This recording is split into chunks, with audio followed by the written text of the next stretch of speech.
अस्सुबहु बदा। बिस्मिल्लाहिर्रहमानिर्रहीम। अस्सलाम वालेकुम। आज मैं मज़ेदार रिफ्रेशिंग ड्रिंक फालसा लेमनेड बनाने की रेसिपी आपसे शेयर कर रही हूँ। फालसा लेमनेड बनाने के लिए मैं एक पाव यानी 250 ग्राम फालसे को ब्लेंडर में डालकर तकरीबन 600 ग्राम यानी 2 गिलास के करीब पानी डालूंगी।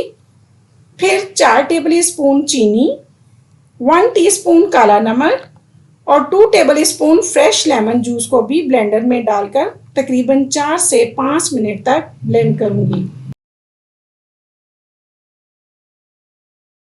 ये देखें फालसा अच्छी तरह ब्लेंड हो चुका है। अब मैं इसे एक बाउल में स्टेन कर लूंगी।